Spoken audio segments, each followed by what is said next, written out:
Hello నమస్తే, welcome to ఈహా. ఈరోజు మనతో పాటు ఒక స్పెషల్ గెస్ట్ ఉన్నారు, జడా శ్రవణ్ కుమార్ గారు, జై భీమ్రావ్ భారత్ పార్టీ అధ్యక్షులు. శ్రవణ్ గారు నమస్తే. శ్రవణ్ గారు, ఆంధ్రప్రదేశ్లో జై భీమ్రావ్ పేరుతో ఒక పార్టీ పెట్టుకొని మొత్తం 175 నియోజకవర్గాల్లో పోటీ చేయాలనే ఒక ఆలోచన చేయడం సాహసం. ఇప్పుడు ఎందుకంటే రెండు ప్రధానమైన పార్టీలు తలపడుతున్న టైంలో. సో ఎంతవరకు వచ్చింది మీ ప్రయత్నం? యహ ప్రేక్షకులకి నమస్కారం. ఉమ్, అంటే ఇది సాహసం అనే పదం మీరు వాడారు, అది 100% కరెక్ట్. ఉమ్, అయితే 175 ఎమ్మెల్యే 25 ఎంపీ స్థానాల్లో పోటీ చేయాలి అని అనుకున్నప్పుడు ఉమ్, సహజంగానే ప్రజల దగ్గర నుంచి మద్దతు కావాలి, మన లక్ష్యం కూడా చేరుకునే విషయంలో చాలా కష్టాలు పడాలి, ప్రజలకు నమ్మకం ఇవ్వాలి. ఉమ్, మరి ముఖ్యంగా 100 కోట్లు 50 కోట్లు ఖర్చు పెట్టేటువంటి పొలిటికల్ కాస్ట్లీ ఎఫ్ఐఆర్ అయిపోయిన Costly సందర్భంలో affair, మనల్ని నమ్ముకొని చిన్న చిన్న ఉద్యోగాలు చేసేవాళ్ళు, లేకపోతే సాధారణమైన కూలీ పనులు చేసుకునేవాళ్ళు నమ్ముకొని రావటం అనేది చాలా డిఫికల్ట్ టాస్క్. ఉమ్, సో నేను యాజ్ ఆన్ టుడే ఒక 137 కాన్స్టిట్యున్సీలు ఎమ్మెల్యేలు ప్లస్ 15 ఎంపీ కాన్స్టిట్యున్సీలు కన్ఫర్మ్ చేశారు. కన్ఫర్మ్ చేసాం. సో ఆల్మోస్ట్ ఆల్ ఇంకొక 2 వీక్స్లో ఉమ్, బహుశా 25th కల్లా, మార్చ్ 25th కల్లా రిమైనింగ్ కాన్స్టిట్యున్సీలు కూడా కంటెస్ట్ చేసి by April 1st final list release చేసే పరిస్థితి ఉంటుంది. సో అధికార పార్టీ తర్వాత మీరు నెక్స్ట్ ఎక్కువ సీట్లు ప్రకటించింది ఇప్పటికి నాకు తెలిసి 175కి 175 కాంటెస్ట్లో ఉంటారు. ప్రాబబ్లీ 1-2 ఏమన్నా నామినేషన్స్ విత్డ్రా అవ్వకుండా కూడా 2 సెట్లు ఆఫ్ నామినేషన్స్ వేయడానికి కూడా we are prepared. And at any cost 2024లో కంటెస్ట్లో అన్ని కాన్స్టిట్యున్సీలో ఉండాలి, ఇర్రెస్పెక్టివ్ ఆఫ్ ఎన్ని ఓట్లు వస్తాయి ఎన్ని సీట్లు వస్తాయి అనే సమస్య కాకుండా అసలు ఒక బహుజన పార్టీ 2 సంవత్సరాలు కూడా నిండని పార్టీ, ఒక కాన్సెప్చువల్ ఇష్యూస్ తోటి వెళ్ళేటువంటి పార్టీ ఈ రాష్ట్రంలో అన్ని కాన్స్టిట్యున్సీలో నిలబడింది. ఆల్టర్నేటివ్ గవర్నమెంట్ ఉండటానికి మేధావులు పిల్లలు అందరూ వచ్చారు అనేది ఒక మంచి సిగ్నల్ వెళ్ళాలి. సో ఖచ్చితంగా నా ప్రయత్నంలో నేను సక్సెస్ అవుతానని అనుకుంటున్నాను. ఎందుకు నమ్మాలి జడ శ్రవణ్ కుమార్ గారిని? ఎందుకు జగన్మోహన్ రెడ్డిని నమ్మొద్దు? ఎందుకు చంద్రబాబు నాయుడు నమ్మొద్దు? ఎందుకు మోడీని నమ్మొద్దు? ఎందుకు షర్మిలను నమ్మొద్దు? ఎందుకు మిమ్మల్ని నమ్మాలి? మంచి ప్రశ్న నరసింహరావు గారు. ఇప్పుడు ఎందుకంటే రాజకీయాల్లో ఎందుకు ప్రజలు మనల్ని నమ్మాలి, ఓటు వేయాలి అనేది ప్రజలు అడిగేటువంటి చాలా ఫండమెంటల్ ప్రశ్న. ప్రజలు ఎందుకు మాకు ఓటు వేయాలి అంటే నా దగ్గర 100 ఆన్సర్లు ఉన్నాయి. ఎందుకు ఓటు వేయాలి అంటే, నేను ప్రజల కోసం 22 సంవత్సరాలు జడ్జి పోస్ట్ వదిలేసి బయటకు వచ్చాను. నెంబర్ 1. ఈరోజు నేను న్యాయమూర్తిగా ఉంటే నా లైఫ్ చాలా లగ్జరియస్ లైఫ్, చాలా సెక్యూర్డ్ లైఫ్, నా పిల్లలకి బాగుండేది. బట్ అయినా నేను ప్రజల కోసం, సంక్షేమం కోసం ఏదో సాధించాలని బయటకు వచ్చాను. నేనేదో రిటైర్మెంట్ వయసులో రాలేదు బయటికి. So at the age of 38 నేను బయటకు వచ్చాను. రాజకీయ పార్టీ పెట్టాం. సంపాదించిన ప్రతి రూపాయిని కూడా బహుజనుల ఉద్యమం కోసం, సామాన్యుల కోసం, బడుగు బలహీన వర్గాల కోసం, రాజ్యాంగ విలువలు కోల్పోతున్న పరిస్థితుల్లో వాళ్ళ కోసం నేను ఖర్చు పెట్టాను. నెంబర్ 3, ఆంధ్రప్రదేశ్ రాష్ట్రంలో 15,000 ఎకరాలు ప్రభుత్వం తీసేసుకుంటుంటే దళిత బహుజన కులాల నుంచి నేను హైకోర్టులో రిట్ పిటిషన్స్ వేసి వాళ్ళందరి కోసం ఫైట్ చేశాను. డాక్టర్ సుధాకర్ దగ్గర నుంచి, అనంతబాబు సుబ్రహ్మణ్యం దగ్గర నుంచి, వరప్రసాద్ దగ్గర నుంచి, అబ్దుల్ సలాం దగ్గర నుంచి, దళిత బిడ్డల మీద జరుగుతున్న, ఆడపిల్లల మీద జరుగుతున్న అఘాయిత్యాల మీద, అబ్దుల్ సలాం మీద జరుగుతున్న అఘాయిత్యాల మీద కొన్ని వందల కేసులు వేసి వాళ్ళకి భరోసానిచ్చాను. ఈ రాష్ట్ర ప్రభుత్వం చేసే దుర్మార్గ చర్యల నుంచి 2019 నుంచి నిరంతరం మీడియాలో పోరాటం చేస్తున్నాను. 200 కేసులు వేసి ప్రభుత్వ పాలసీస్ని మార్పించాను. మూడోది, ఎవరు ఎన్ని పదవులు ఇస్తానన్నా కాదు, నేను బహుజనుల కోసం, రాజ్యాంగ హక్కుల కోసం నిలబడ్డాను. ఇప్పుడు అమరావతి రైతులు ఏ కులమో నేను చూడలా, ఎలక్షన్ కమిషనర్ రమేష్ కుమార్ ఏ కులమో నేను చూడలా, ఎన్వి రమణ ఏ కులమో నేను చూడలా.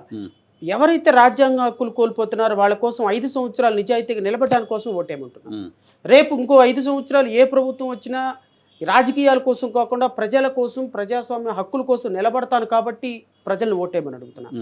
నాకు తప్ప ఈ రాష్ట్రంలో ఓటు అడిగే హక్కు వైసీపీకి, తెలుగుదేశానికి లేదు అని మనస్ఫూర్తిగా నిస్సందేశంగా చెప్పగలను. ఈ ఓటు అడిగే హక్కు మనకి లేదని తెలుగుదేశానికి తెలుసు. కానీ మీకంటే ముందు ఈ రకంగా కేసులు వేసి ఫైట్ చేసిన వాళ్ళు ఉన్నారు. మీరు ఏదో 22 సంవత్సరాలు త్యాగం చేసి వచ్చారు కాబట్టి మీకు ఓట్లు వేయాలి జనాలు. బొజ్జా తారకం గారు లాంటి వాళ్ళు చాలా కేసులు వేశారు, చాలా ఇష్యూస్ పైన ఫైట్ చేశారు. ఏంటి మీకు వాళ్ళకి తేడా, కంపారిజన్ ఏంటి? నేనేమంటానంటే, ఉద్యమం చేయటం వేరు నరసింహరావు గారు. సాక్రిఫైస్ చేసి వచ్చాం కాబట్టి నాకు ఓట్లేమని నేను అడగటంలా. ఉమ్, సో సాక్రిఫైస్ చేసి బయటకు వచ్చి నేను లాయర్గా ప్రాక్టీస్ చేసుకుని కొంత డబ్బులు సంపాదించుకుని సెక్యూర్గా ఉండొచ్చుగా. ఉమ్, ఎందుకు మళ్ళీ రాజకీయాల్లోకి వచ్చాను? ఉమ్, ఎందుకు రాజకీయాల్లో చిన్న చిత్తగా వాళ్ళని భరోసా ఇప్పించాను? ఉమ్, నేను ఇప్పుడు 2019లో ప్రభుత్వం మీద పోరాటం చేసి 2 సంవత్సరాల తర్వాత వైసీపీలోకి వెళ్ళి జాయిన్ అయిపోవచ్చుగా. ఉమ్, ఏదో ఒక పదవి నా స్థాయికి తగ్గట్టు అధికార ప్రతినిధి అన్న ఇవ్వరా? ఉమ్. మీకెందుకు మాట? మాట వరుస చెప్తున్నా. ఉమ్. లేదు తెలుగుదేశం పార్టీలోకి వెళ్ళి అయ్యా నీకు 5 సంవత్సరాలు నేను మీకోసం ఫైట్ చేశాను, ప్రభుత్వం ఫైట్ చేశాను, నాకు ఒక ఎమ్మెల్యే సీట్ అని అడిగితే ఇవ్వరా? ఉమ్, కానీ నేను ప్రభుత్వం దగ్గరికి వెళ్లకుండా, ప్రతిపక్షం దగ్గరికి వెళ్లకుండా ఒక బ్లూ జెండా పట్టుకొని ఒంటరిగా రోడ్డు మీద ఎందుకు నుంచున్నాను? ఉమ్, ఈరోజు బట్టలు లేకుండా ఎందుకు నుంచున్నాను? ఉమ్, చేతిలో రూపాయి లేకుండా ఎందుకు నుంచున్నాను? ఉమ్, రేపు ప్రజలు ఇస్తారా లేదా పక్కన పెట్టండి. Hmm. ఇట్ ఈస్ అంబేద్కరిజం అనేది ఒక సాక్రిఫైస్ సార్. ఉమ్, అంబేద్కరిజం అనేది ఒక భరోసా నరసింహరావు గారు. ఉమ్, ఇదేదో ఆ పార్టీ దగ్గర డబ్బులు తీసుకొని ఈ పార్టీకి సపోర్ట్, ఈ పార్టీ దగ్గర డబ్బులు తీసుకొని ఆ పార్టీకి చేసేది కాదు. ఉమ్. నేను ఎలాంటి పరిస్థితి చేస్తే, అలాంటి తప్పులు చేస్తే ఫస్ట్ మీలాంటి మీడియా వాళ్ళు 5 నిమిషాల్లో పట్టుకుంటారు. అర్థమైపోతుంది కదా. ఖచ్చితంగా అర్థమైపోతుంది. సో నేను అనేది ఏంటి అంటే, ప్రజలు నాకు ఓటు వేయటానికి నా దగ్గర 100 రీజన్స్ ఉన్నాయి. ఉమ్, దాంట్లో మీరు ఒక్క రీజన్కి కన్విన్స్ అవ్వండి. ఉమ్, మీరు ఇంట్లో 5 ఓట్లు ఉన్నాయి, తెలుగుదేశానికి కొన్ని ఓట్లు వేయండి, వైసీపీ కొన్ని ఓట్లు వేయండి, మీరు నచ్చితే. కానీ ఈ ప్రజల కోసం పోరాటం చేసేటువంటి, నిజమైన పోరాటం చేసే నాకు ఒక్క ఓటు వేసి ఊపిరేయమంటున్నా. సో బహుజన వాదాన్ని బ్రతికించండి. ఖచ్చితంగా ఒక్క ఓటు వేసి ఊపిరిస్తే రేపొద్దున నీకు సమస్య అంటే వచ్చేది మా పార్టీ, ఉమ్, నేను సమస్య అంటే వచ్చి కూర్చునేది నేనే. ఉమ్, సో వీళ్ళందరూ రేపు ఎలక్షన్ అయిపోయిన తర్వాత ఒక్కళ్ళు కూడా నారా లోకేష్ తిరిగి చూడరు, పవన్ కళ్యాణ్ తిరిగి చూడరు, Hmm. వాళ్ళే సిరుములో కూర్చుంటారు. Hmm. కానీ మళ్ళీ ప్రజా పోరాటం చేయాల్సింది నేనే. ఉమ్, నన్ను నమ్మి ఒక్క అవకాశం నాకు ఇవ్వమంటున్నా నేను. ప్రజలు ఖచ్చితంగా విఘ్నులు. నేను చేసిన పోరాటంలో నిజాయితీ ఉందని నమ్మితే మాత్రం వాళ్ళు నాకు ఓటేస్తారు. ఉమ్. నిజాయితీ మీ పోరాటంలో ఉందని నమ్మే వాళ్ళు కూడా ఇప్పుడు మీరు అవకాశం ఇవ్వండి అంటే నిజాయితీగా అవకాశం ఇచ్చే పరిస్థితి ఉందా అంటే I don't think so. So ఏంటి మీ టార్గెట్? ఇమీడియట్ టార్గెట్ ఏంటి? నెక్స్ట్ టార్గెట్ ఏంటి? నెక్స్ట్ టార్గెట్ ఏంటి? ఈ ఎలక్షన్లో శ్రవణ్ కుమార్ టార్గెట్ ఏంటి? నరసింహ గారు అంటే 2 కాయిన్స్ ఉన్నాయి మన పొలిటికల్ సిస్టంలో. చాలామంది ఏం ఆలోచిస్తారు అంటే money is whole and sole factor in politics అంటారు మీరు. నేనేమంటానంటే money may be a factor, um, but it is not the sole factor. Money is the one of the factor. Um, 100 కోట్లు ఉన్న ఆయన ఎమ్మెల్యే అయిపోతానంటే కాదు. కొంత దానికి నేపథ్యం ఉండాలి, ప్రజల కనెక్టివిటీ ఉండాలి. నారా లోకేష్ దగ్గర డబ్బు లేక ఓడిపోయాడా 2019లో? Interesting logic. పవన్ కళ్యాణ్ డబ్బు లేక గాజువాక్లను భీమవరంలో ఓడిపోయాడా? ఉమ్, సినిమా చరిష్మా లేక ఓడిపోయాడా? ఉమ్, ఎందుకు ఓడిపోయారు? ఉమ్, జగన్మోహన్ రెడ్డి వాళ్ళ అమ్మ డబ్బులు లేక ఓడిపోయిందా? Um, so this is not for political సిస్టంలో um, money is not the only factor. It may be one of the very important factor. Um, నేనేమంటానంటే, నేను 2024లో ఏదో పెద్ద ఎమ్మెల్యే అయిపోయి రాష్ట్ర చరిత్రను మార్చేస్తానని నేను అంటంలా, ఉమ్, లేకపోతే 29లో కూడా నేను పెద్ద అద్భుతాలు సృష్టిస్తానని నేను అంటంలా. ఉమ్, నాది ఒక లాంగ్ రన్ గోల్. ఉమ్, నేను ట్రూలీ స్పీక్స్, ఫ్రాంక్లీ స్పీక్స్, 2034లో నా నిజమైనటువంటి ప్రజా సంక్షేమం, ప్రజల కోసం ప్రజలు నన్ను ఆదరిస్తారు, ఈ రాష్ట్రంలో ఒక ఉన్నతమైన స్థానంలో నిలబెడతారని అయితే భావిస్తున్నా. ఉమ్, 2034 ఇంకో 10 years లాంగ్ రన్లో నేను ప్లాన్ చేసుకున్నా. 2024లో నా టార్గెట్ నరసింహరావు గారు 175 ఎమ్మెల్యే కాన్స్టిట్యున్సీలో 25 ఎంపీ కాన్స్టిట్యున్సీలో అభ్యర్థులు నిలబెట్టడం. ఉమ్, ఈ అభ్యర్థులు నిలబెట్టిన తర్వాత ఈ అభ్యర్థులు ఒక కన్సాలిడేటెడ్ ఓటింగ్ అంటే కాన్స్టిట్యున్సీకి 5,000 అంటే ఎంపీ కాన్స్టిట్యున్సీకి 10,000 అంటే ఓవరాల్గా 15 లక్షల ఓటింగ్ వస్తుంది. ఉమ్, 15 లక్షల ఓటింగ్ అంటే ఒక ప్రభుత్వం యొక్క ముఖ్యమంత్రి ఎవరు డిసైడ్ చేయగలిగిన ఫ్యాక్టర్. ఓకే. ఎందుకంటే 50 మంది ఎమ్మెల్యేల యొక్క తలరాతల్లో మార్చగలుగుతాను 15 లక్షల ఓటింగ్ తోటి. ఉమ్, 2014-19 సినారియో చూసుకుంటే మీరు 5,36,400 ఓట్లతోటి ఒక ముఖ్యమంత్రి అభ్యర్థి తారుమారయ్యాడు. అవును. మొన్న జరిగినటువంటి 23 తెలంగాణ ఎలక్షన్లో 1.69% ఓటుతో కాంగ్రెస్కి అండ్ బీఆర్ఎస్కి ఎలక్షన్ తారుమారైంది. Um, so don't think that ఒక ఓటు గెలుపు వస్తే గెలుపు, ఒక ఓటు తగ్గితే ఓటమి. ఉమ్, ఇలాంటి కాయరాజకాయ లాంటి పొలిటికల్ సిస్టంలో, ఉమ్, ఎలక్ట్రల్ సిస్టంలో నీకు వచ్చేటువంటి 5,000 ఓట్లతోటి ఒక అభ్యర్థిని ఓడగొడితే 100 కోట్లు ఖర్చు పెట్టిన అభ్యర్థి యొక్క విజయాపజయాలను నేను శాసించగలిగినట్టే. ఉమ్, సో రేపొద్దున 2024లో నేను, నా తోటి అన్నదమ్ములు, అక్క చెల్లెళ్ళు అందరం కలిసి ఈ రాష్ట్రంలో ఒక అద్భుతాలు సృష్టించబోతున్నాం. 5,000 ఓట్లతోటే చాలా చాలా అద్భుతాలు సృష్టించబోతున్నాం. 50 మంది ఎమ్మెల్యేల యొక్క తలరాతలు మార్చబోతున్నాం. ఎన్నికల ఫలితాలు కాదు, భవిష్యత్ చేంజ్ కి ఒక ఫౌండేషన్ ఇక్కడ పడుతుంది. ఖచ్చితంగా కదా. ఇప్పుడు వాళ్ళేదో గెలుస్తాం ఓడుస్తామని రాలా. మాకు 5,000 ఓట్లు ప్రజలు నమ్మి మాకు గనక వేశారు అంటే ఈ పునాది 2029 వరకు ఉపయోగపడుతుంది. ఈ 15 లక్షల మంది ఇచ్చినటువంటి స్ఫూర్తితో మా ప్రయాణం స్టార్ట్ అవుతుంది. 2029లో 15-20 ఎమ్మెల్యే సీట్ల కోసం ట్రై చేస్తాం. 2029లో 15 ఎమ్మెల్యే సీట్లు 20 ఎమ్మెల్యే సీట్లు టార్గెటెడ్గా ట్రై చేస్తే 2034లో 50కి వెళ్ళిపోతాయి. So there is a long way to go. కానీ మిమ్మల్ని గడిచిన 5 ఏళ్లుగా చూస్తున్న ప్రజలు వైఎస్ఆర్ కాంగ్రెస్ పార్టీ అధికారంలోకి వచ్చిన తర్వాత ప్రభుత్వం చేస్తున్న అనేక కార్యక్రమాలు ప్రజలకు వ్యతిరేకంగా ఏమున్నాయనే వాటిపైన లీగల్ ఫైట్ చేస్తున్నారు, ఫిజికల్ ఫైట్ చేస్తున్నారు, పోరాటాలు చేస్తున్నారు. చేస్తూ ఒక ఛాన్స్ తీసుకుంటున్నారా మళ్ళీ అదే ప్రభుత్వం రావడానికి సంబంధించిన అవకాశం కల్పించేలా అని అనుకునే వాళ్ళకి? Maybe you are right. ఎందుకంటే ప్రజాస్వామ్యంలో ఎవరు ప్రభుత్వంలోకి రావాలి అనేది నిర్ణయించేది ప్రజలు, నరసింహరావు గారు. ఇప్పుడు నేనేదో ప్రభుత్వానికి వ్యతిరేకంగా మాట్లాడినంత మాత్రాన ప్రజలందరూ టర్న్ అయిపోయి తెలుగుదేశానికి ఓటేస్తారనుకోవటం పిచ్చి పొరపాటు. లేకపోతే నాలాంటి వాళ్ళు మీలాంటి వాళ్ళు ఒక మీడియాలో ఒక వార్త చూపిస్తే ప్రజలు ఇన్ఫ్లుయెన్స్ అవుతారు అనుకోవటం కూడా పిచ్చి పొరపాటు. ప్రజలు చాలా విఘ్నులు. యహా ఛానల్ చూస్తారు, ఇంకో ఛానల్ చూస్తారు, ఇంకో ఛానల్ చూస్తారు, ఆంధ్రజ్యోతి చదువుతారు, ఈనాడు చదువుతారు, ఇంటర్నెట్ చూస్తారు. ఇన్ని సోషల్ మీడియా ప్లాట్ఫామ్లు అవైలబిలిటీ ఉన్న తర్వాత ఇవన్నీ చూసి ఒక ఒపీనియన్కి ఫామ్ అవుతాడు. ఆ ఒపీనియన్ ఏం ఫామ్ అవుతారు అనేది మీరు కానీ నేను కానీ చెప్పలేము. So voter is very very intelligent. మీకంటే నాకంటే చాలా ఇంటెలిజెంట్ అనుకునే పార్టీల కంటే కూడా ఆ ఓటర్ అనే వ్యక్తి చాలా ఇంపార్టెంట్. అలాంటి వ్యక్తి యొక్క ఒపీనియన్లో ఎవరు గెలవాలి ఎవరు ఓడిపోవాలని డిసైడ్ అయిన తర్వాత నేను చెప్పిందో ఇంకోటి చెప్పిందో ఎవరికి నచ్చదు, ఎక్కదు. వాళ్ళు వేయాలనుకున్న వాళ్ళు. సో నేను ప్రభుత్వానికి వ్యతిరేకంగా 5 సంవత్సరాలు ఫైట్ చేసినటువంటి యాంటీ ఇన్కంబెన్సీని పెంచినటువంటి విధానంలో ఈ యాంటీ ఇన్కంబెన్సీ నో డౌట్ ప్రభుత్వ వ్యతిరేక కార్యక్రమాలు చాలా చేశారు. ఆ ప్రభుత్వ వ్యతిరేక ప్రజా సంక్షేమ ప్రజా వ్యతిరేక కార్యక్రమాలు మేబీ సంక్షేమం ఇచ్చి ఉండొచ్చు, కానీ ప్రజల వ్యతిరేక కార్యక్రమాలు చేసినప్పుడు ఈ యాంటీ ఇన్కంబెన్సీ న్యూట్రల్ ఓటింగ్ అంతా కూడా బంగారుపల్లెలో తీసుకొని వెళ్ళిపోయి చంద్రబాబు నాయుడుకి అప్పచెప్పారు. ఎందుకంటే మేము వ్యక్తులుగా చేసినటువంటి పోరాటం ఆటోమేటిక్గా అందిపుచ్చుకునేది వ్యవస్థే. అంతేగా, నేచురల్గా ఇమీడియట్గా ఎవరున్నారో వాళ్ళ వైపు వెళ్తుంటుంది. ఎందుకంటే మా అరుపు ఎంతవరకు కనపడుద్ది? ఈ రూమ్లో వరకు కనపడుద్ది. సో మేము అరిచినటువంటి అరుపుల వల్ల లబ్ధి పొందింది ఎవరు అంటే ప్రధాన ప్రతిపక్షం Telugu Desam party. So Telugu Desam party ఈ ఈ వ్యతిరేకతని అందిపుచ్చుకొని అధికారంలోకి రావటానికి చేయటానికి ఒక్క పని కూడా చేయలే. So they absolutely failed in utilising the anti incumbency. వాళ్ళు ఏమనుకున్నారంటే జగన్ ప్రభుత్వం వ్యతిరేకత ప్రజా కంటక కార్యక్రమాలు చేసింది, ఆటోమేటిక్ వీళ్ళకి దిక్కు లేదు నేనే అని. మీరు ఈ మధ్యకాలంలో ఆ మధ్యకాలంలో ఒక పాట కూడా రిలీజ్ చేశారు, మీకు ఓటైనందుకు మమ్మల్ని క్షమించు చంద్రబాబు నాయుడు, మాలాంటి పాపులను శిక్షించు అని ఓటర్లు పాట పాడినట్టుగా ఒక పాట పెట్టారు. అవునా? మీరు చూడలేదా ఆ పాట? ఆ పాట ఏంటంటే మన బాహుబలి సినిమాలో దండాలయ్య అనే పాటలాగా ఒక సాంగ్ రాశారు. చాలా వైరల్ అయింది ఆ పాట. అంటే మీకు ఓటే లేదు, మమ్మల్ని క్షమించండి, మీలాంటి విజనరీ లీడర్ని మేము పోగొట్టుకున్నాం, ఇప్పుడు మాకు తెలిసింది, మాకు బుద్ధి వచ్చింది, మేము పాపాత్ములు, మమ్మల్ని క్షమించండి అని ఒక పాట రిలీజ్. జనమే తప్పు చేసామని చంపలేసుకున్నారు.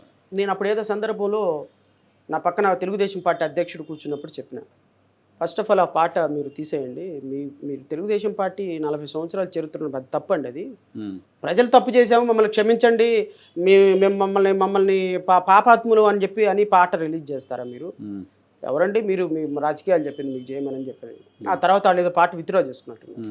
అంటే నేనేంటంటే జగన్ వ్యతిరేక పనులు చేశాడు, ఆటోమేటిక్గా మేము ఓటేస్తాం, మేమే ప్రతిపక్షం, జనాలకి ఆప్షన్ లేదు.